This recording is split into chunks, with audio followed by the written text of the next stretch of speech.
3 years ago, Liverpool played Bournemouth at Anfield and stunned the away side with a 9-goal victory. Liverpool were up 4-0 at the 30-minute mark and made it look like they were breezing past their opponent. As a Liverpool fan, that was like getting served a 5-star dish at a Michelin restaurant.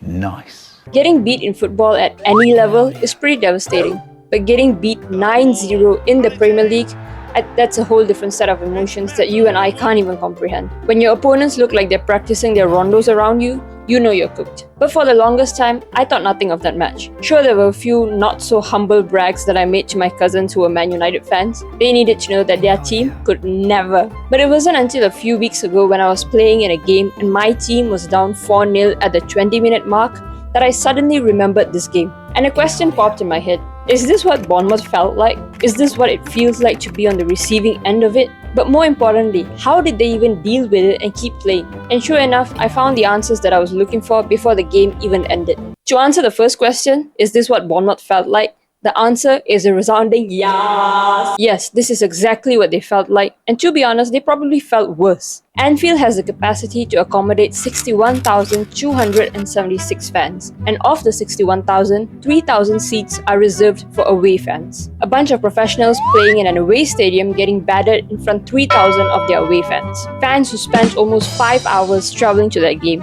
Fans who spent their hard-earned money buying a ticket, spend money on hotel bookings and food. These bunch of players that make millions of dollars kicking a ball around in a 120 by 90 meter pitch, who do this day in day out and make a living for it, are today being made look like amateurs by their opponents. Not to mention that the game is being live streamed all over the world. There's no way in hell you or me would be able to understand the emotions going through their head at that time. But worst of all, it feels terrible because you know it's a losing game. Bournemouth knew that coming back from a 5-0 deficit after halftime is nearly, if not impossible. Morale is low, energy tanks are half, and not only do you have to attack, but now you have to make sure that you don't get attacked. And sure, the consensus is to keep trying, to keep pushing, to never give up. Tactics will be modified, changes will be made. But how much of that can it actually alter the game? Because when you're 5-0 down at halftime, you really start questioning, is this even possible, or should I just do damage control and focus on the next game? Which brings me to the second question. If damage control is what you choose,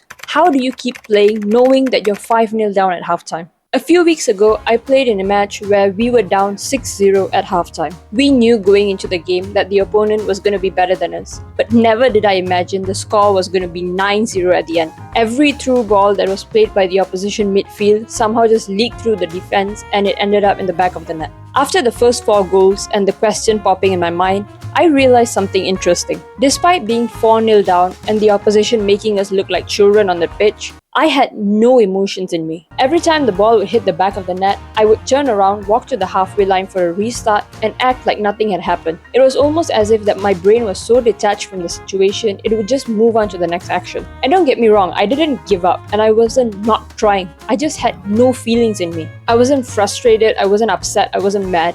It was almost as if walking back to the halfway line was on autopilot. Yes, I checked the clocks because I wanted to know how long until the embarrassment ended, but I was so neutral, even I was shocked. You could have called me Dalai Amrit on that day and it would have fit the situation. Because if this had happened 2 years ago, my head would have dropped, I would have tried less, and I would try to save my breath. But I realized that there was a reason for this Zen-like nature of mine. And that was a simple decision that my brain was making. I was treating every action on the pitch as individual actions. In my head, no action that happened before was connected to the next one. No goal that came before meant that another goal was going to come in the next 10 minutes. In short, let bygones be bygones. Did I think that we were going to win the game when we were 4-0 down? No.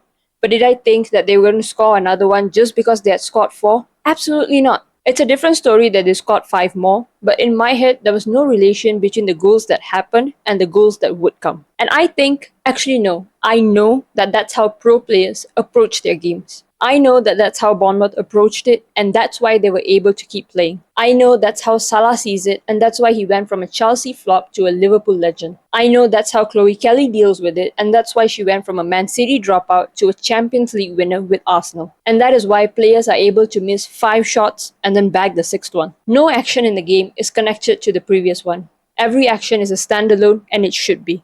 So next time you're having a terrible game, just remember this.